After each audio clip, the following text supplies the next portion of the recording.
but it would be some feat for the lads to do that. But at the moment, we're on course, and I think, to be fair, we've had some tough games here. Bolton, last home game was a tough game, but possibly the only time we've been lucky was Liverpool, who came here, played very, very well, and we won it in the last minute. We were very lucky that day. But the other 12 games or 11 games, we've been on top and deserved everything we've got. Now, you haven't played for a fortnight, but you're never out the news at Newcastle these days, are you? Obviously, I've got to ask you, first of all, is there anything further you can tell us about the Asprilla situation? Not a thing other than the statements that have been put out this week. But, you know, when you're at the top of the league and you're always looking, as we are, to strengthen, even while we've got a great set of players here, I think we'd be foolish to think we've got everything we need. We're always striving for something better. But it's been a tough old week. But the players have gone on with training, real professional way. And I spent the last 2 days with them, and the atmosphere around the place is good. It's been created over a period of years, and there's no reason why we can't go on and achieve all the things we want to achieve, you know. But circumstances permitting, is he a player you would still like to sign? Yes, he is, and I think I made that pretty clear. But, you know, as I say, there's been a statement put out. I still believe he'll come here. That's my honest belief. And that's what I wanted. That's why we spent 2 weeks looking at him and working on it. So, yeah, he'll come here. You might find it a bit cold, but he'll come here. Now, one or two others. I mean, David Batty's been linked with you. Chris Waddle was mentioned 2 weeks ago, who I think you have spoken about. And even this morning in the Newcastle papers here, Alan Shearer's name is now mentioned. Yeah, it just goes on. I mean, Alan Shearer's name keeps coming up just because he's a Geordie. You know, the whole thing we've got about signing players at Newcastle is that, you know, we try as much as you can these days to keep our cards pretty close to our chest until we say, hey, there's a news conference and we're signing somebody. Some of the things thrown out are ridiculous for the players involved and for this club. But if you start commenting on every single player that we've been mentioned with, then we could be stood here all day. I mean, every player that's available or not available has been linked with us this year. The truth of the matter is we've got a very good squad here already. And, you know, I want to work with these players as long as I can, but I always want to add to them. And you know, inevitably we will be linked with everybody because we're a very open club, John, you know. And I think it was David Pleat who let it out of the bag that we asked about Chris Waddle. We did make an inquiry, but it never came from this end. Waddle's playing against you today. Yeah, he's a great player. Big fan of Chris's.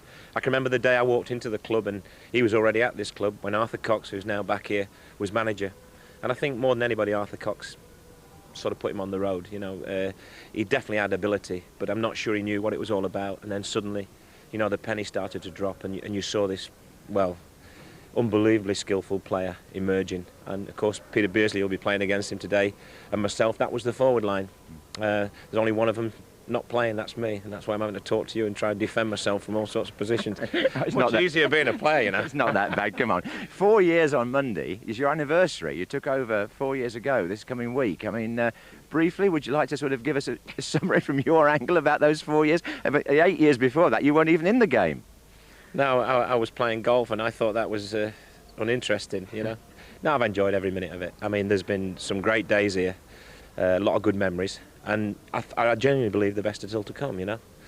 It's cold here, John, isn't it? Well, I think that's a good moment to end the interview, to get you back in the warm. But I'm looking forward to the game, and thanks for joining us live, as always, Kevin. Nice coat.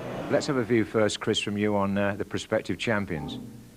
Oh, excellent side. We knew it would be difficult. We've looked at the home record before we came, and, you know, first half it was definitely backs against the wall. And when we came in 0-0, we were delighted. We tried to push up more second half and have a go at them, but, you know, full credit to them, they've got the result and they'll keep plugging away. A lot of people think they're going to falter, but I can't see it.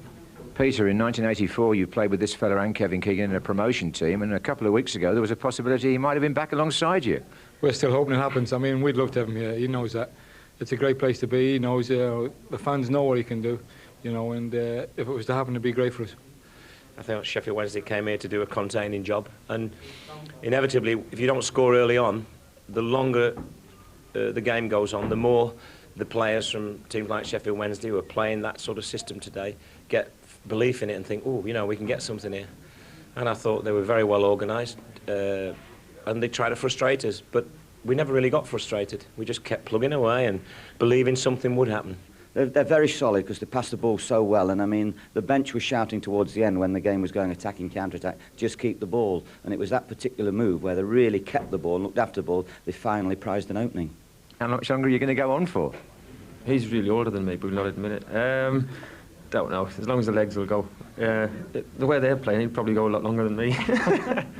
Yeah, looking forward to it. You know, it's great. You know, the longer we can play, the better. Chris knows that. The longer you play, the more you enjoy it, and the better it gets.